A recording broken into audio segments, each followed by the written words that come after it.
Olá, seja muito bem-vindo ao primeiro mini curso online que o Ramo está fazendo. Eu sou o Fernando, eu estou no terceiro ano do curso de Ciência da Computação na UEL. Eu já também estou aqui com o Renan, que vai ministrar esse curso junto comigo. Eu sou o Renan, tenho 19 anos, estou no terceiro ano de Ciência da Computação também. Estou louco para ajudar vocês nessa caminhada. Então vamos começar então. Nosso mini curso aqui vai ser de C. E primeiramente eu queria agradecer muito ao pessoal do Ramo por ter convidado a gente aqui para ministrar esse curso. O curso de C vai ser muito importante porque a gente vai dar uma noção introdutória para vocês a uma linguagem de programação que vai ser a base de tudo que vocês vão ter nos primeiros 2 anos de faculdade, certo? Nessa parte de computação, obviamente. Então, tanto o pessoal que faz ciência da computação quanto o pessoal que faz engenharia elétrica vai utilizar muito por ser linguagem principalmente introdutória em ambos os cursos.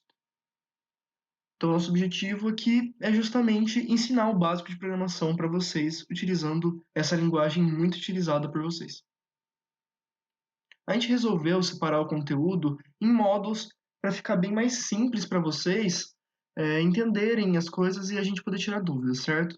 Então, aqui a gente tem o módulo 2. O primeiro módulo, no caso, seria essa introdução que nós estamos fazendo. Módulo 2 faria de variáveis, identificadores e tipos, e comandos de entrada e saída, que são o básico do básico de uma linguagem de programação. E também as operações lógicas e aritméticas, no módulo 3, que são as operações de soma, de multiplicação, operações de verdadeiro ou falso, certo? As booleanas.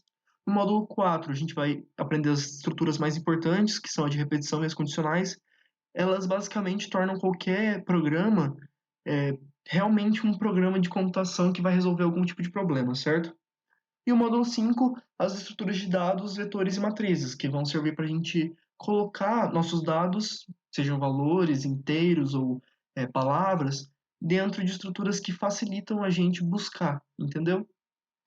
Lembrando que entre esses módulos, a gente vai fazer lives, certo? Então, entre o módulo 2 e 3, o 3 e o 4 e o 5, antes dele terminar, nós vamos fazer lives respondendo dúvidas. Por isso, então, se você tiver dúvida, pode digitar aí nos comentários que a gente vai fazer uma live e vai responder essas dúvidas.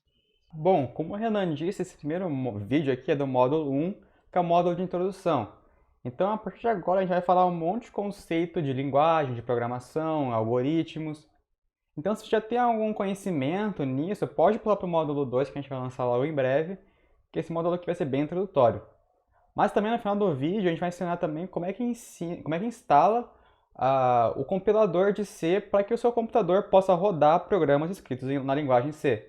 Então, se você ainda não tem esse programa instalado, fica até o final do vídeo, porque a gente vai ensinar lá como é que instala.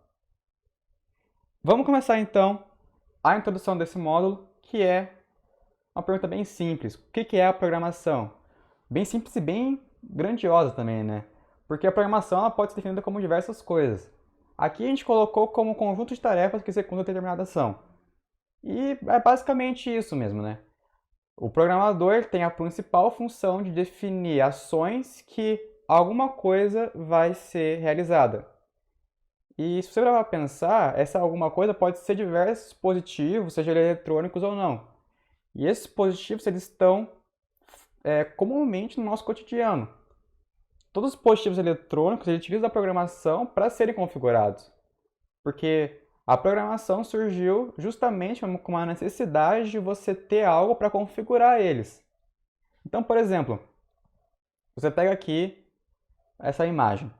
A gente trouxe ela justamente para exemplificar dois cenários bem distintos de uso da programação. Porque quando você pensa na programação em si, você pensa logo na linguagem de programação, você pensa em aplicativo, você pensa em software, em sites. E realmente é isso que a gente mais vê no nosso dia a dia que utiliza programação. Porque a linguagem de programação, um aplicativo, por exemplo, foi feito utilizando uma linguagem de programação, um programa de computador, um site. Mas também a gente tem uso da programação em coisas que não são tão comuns assim, como por exemplo, pega esse controle remoto que está aí na esquerda. Esse controle remoto, mesmo não tendo nenhum componente aí que seja um computador, um aplicativo ou um processador, alguém também teve que programar ele para que ele funcionasse corretamente.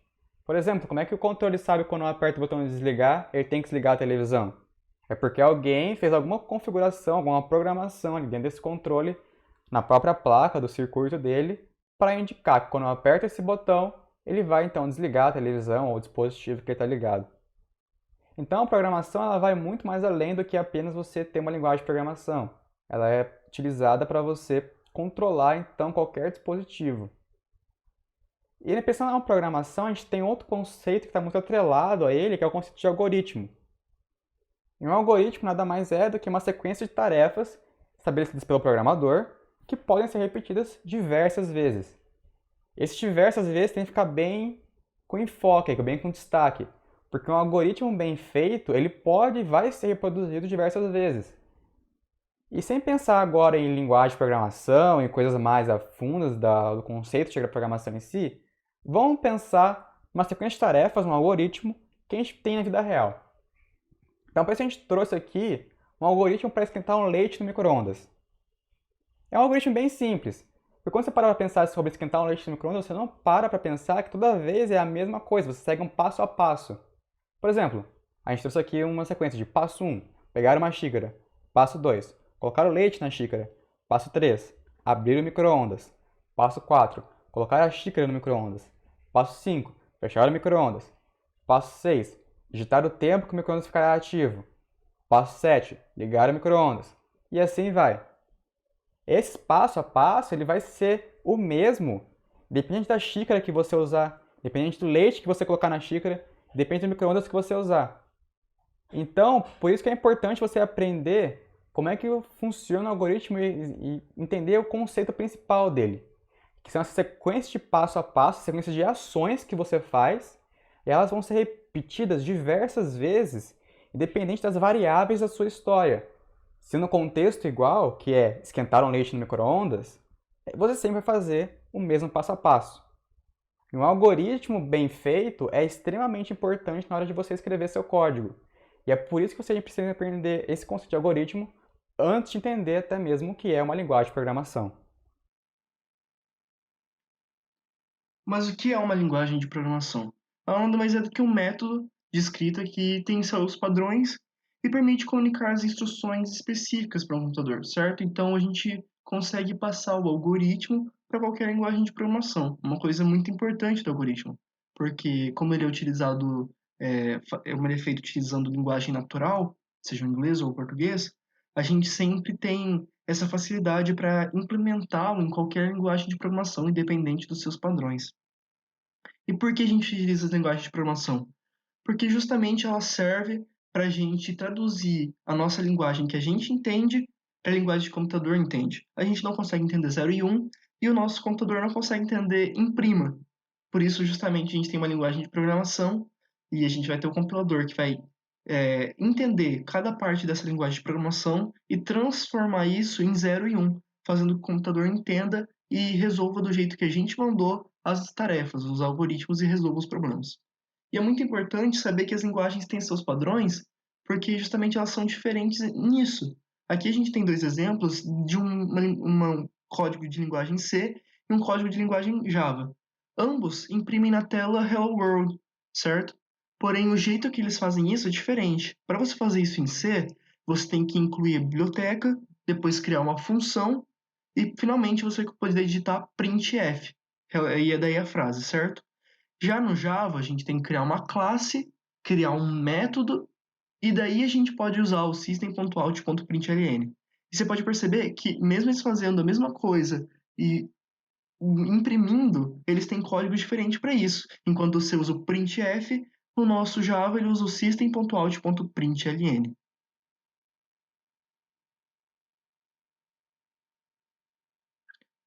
E outras linguagens de programações que a gente tem seria, então, por exemplo, o Python, o JavaScript e o Kotlin.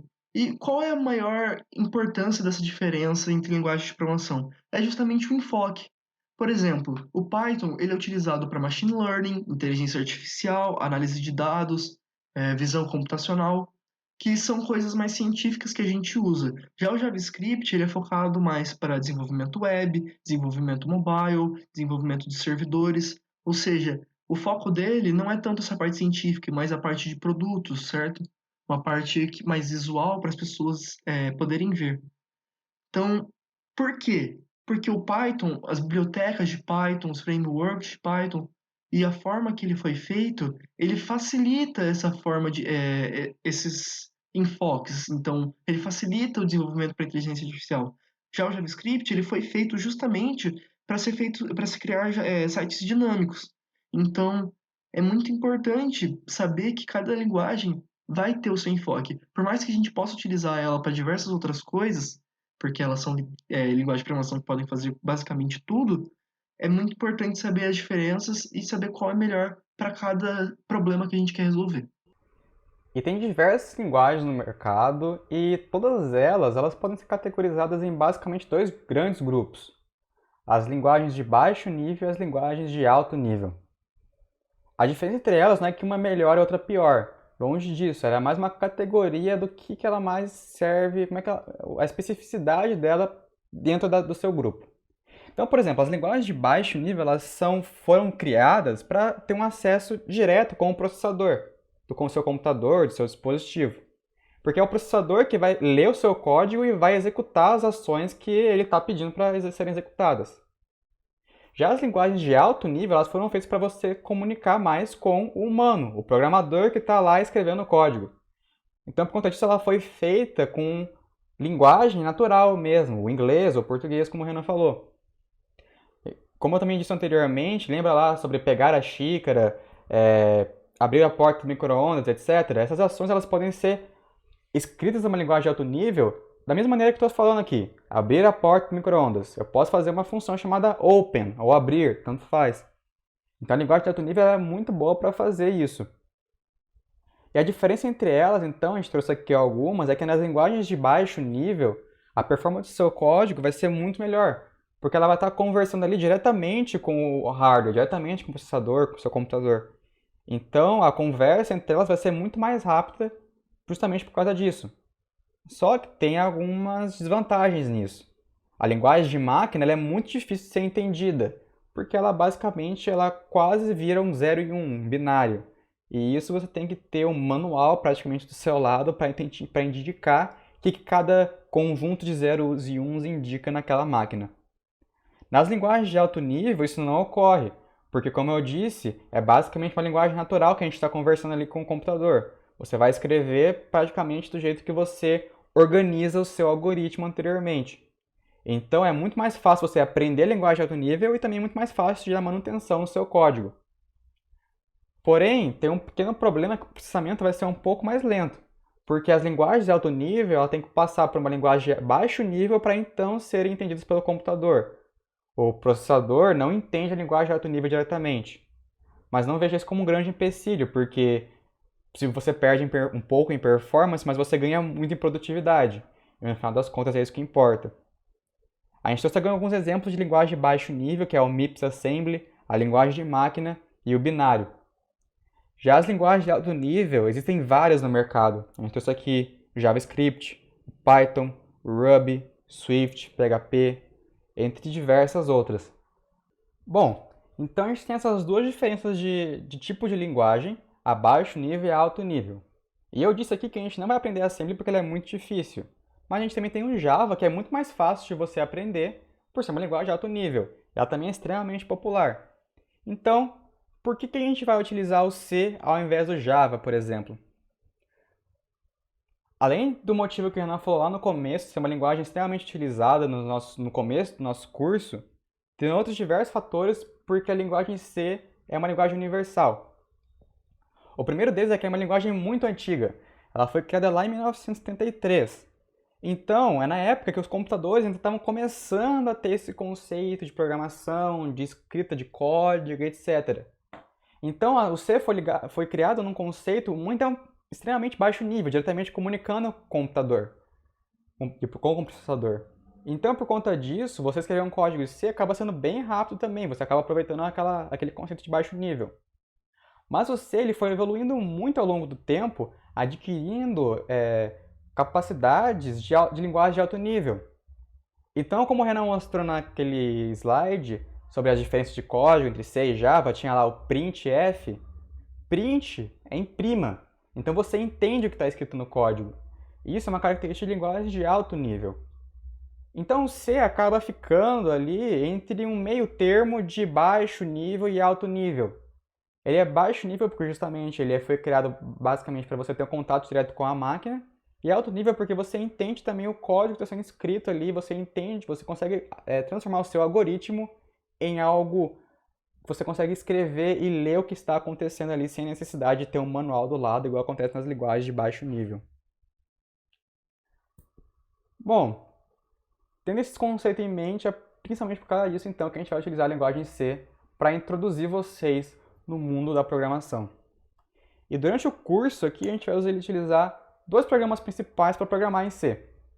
O primeiro dele é um editor de código, que é o Visual Studio Code. É um editor de código muito famoso, basicamente 90% dos programadores que eu conheço já utilizaram ou utilizam ele como o seu editor de código principal, porque ele possui diversas funcionalidades que vão auxiliar você a escrever seu código, diversos plugins e etc. E ele é sustentado pela comunidade, isso é muito importante também para que ele se mantenha ativo e seja realmente extremamente funcional, né? Porque ele é feito da comunidade para a comunidade. Porém, outro programa que a gente vai usar, que vai ser essencial, que sem ele você não vai conseguir fazer esse curso aqui, é o MinGW ou o GCC, que é o compilador de C. O compilador é o programa que vai pegar o seu código, vai ler ele, vai analisar se tem algum tipo de erro, e se estiver tudo ok, ele vai transformar esse código que você escreveu em C em linguagem de máquina, ele vai transformar lá em assembly. Então, para isso, você precisa de ter o MinGW GCC no seu computador para que o seu computador consiga entender então o que você escreveu no seu código e conseguir executar as ações que você está indo ali. E como eu disse lá no começo do vídeo, se você ainda não tem o GCC instalado no seu computador, o Renan vai ensinar agora como é que instala ele rapidinho e é bem fácil. Então vamos lá. Então, galera, agora eu vou estar ensinando para vocês como é que instala o GCC e o MinGW no seu computador Windows, ok? Então a gente procura esse MinGW no Google e o primeiro site aqui, Minimalist GNU for Windows, certo? E a gente vai atrás de downloads, ok? Então a gente vem aqui. Então a gente já vê aqui que tem o setup, o executável aqui. Então é só clicar para baixar ele, que ele já vai começar a fazer o download. Aqui eu já tenho salvo, então eu vou cancelar. Mas de vocês vai baixar e quando terminar de baixar, ele já vai executar. Então, como eu já tenho, é só procurar aqui MinGW Get Setup. Beleza? Então vocês vêm aqui daí em Install. Deixa assim mesmo, com o c2./MinGW. Install suporte para Graphical User Interface. Só para mim, ou se vocês quiserem colocar para todos os usuários. E daí, se vocês quiserem colocar um link no Start Menu e no Desktop. Beleza? Aqui eu já tenho, então tá aparecendo isso, mas vou reinstalar. O de vocês é só ir instalando. Ele é bem rapidinho, vocês vão ver aí. E quando ele terminar de executar, ele já vai iniciar, né? Porque ele na verdade é um gerenciador de instalação. Ele na verdade não é o GCC. Ele é só para a gente instalar o GCC, certo? Continue. Aí, já apareceu, vai aparecer essa coisa aqui. Vocês vão baixar aqui, então, é o MinGW32 Mark for Installation aqui, o Base Bin, e o GCC G++ Bin. Pode marcar para installation. E vocês vêm aqui em Apply Changes. Apply, e ele já vai estar instalando aí. Pode deixar um Close Dialog Automatically. Certo, já instalou aqui, então podemos fechar aqui já. E agora a gente vai baixar o VS Code, para quem não tem ainda. Download Visual Studio Code. E daí aqui, Windows, para qualquer um que vocês quiserem baixar, no caso, começo tutorial para Windows, provavelmente o de vocês é Windows. E aqui 72 e 64 bits, beleza? Baixado então, é só instalar ele normal. Então instalado ele, agora a gente vai configurar as variáveis de ambiente, certo? Então nós abrimos aqui, digitamos variar e já aparece aqui, editar as variáveis de ambiente do sistema. Pode entrar aqui em variáveis de ambiente, vemos aqui na variáveis do sistema. A gente vai procurar pela variável path, certo? Então a gente vem aqui e lá embaixo a gente vai colocar em novo e vai digitar C2 pontos barra, daí o caminho onde a gente salvou o nosso mini-w, no caso aqui foi direto no C2 pontos, e daí colocar uma outra barra e um bin, igual tá aqui em cima já, certo? Não vou dar Enter porque eu já tenho ele aqui. Então C2 pontos, contrabarra, min.gw, contra barra bin. Tudo isso ok, ok, aplicar e ok, beleza? Feito isso, a gente finalmente pode iniciar o nosso VS Code. Então a gente pode vir aqui no menu iniciar, já digitar VS, ele já aparece, ok?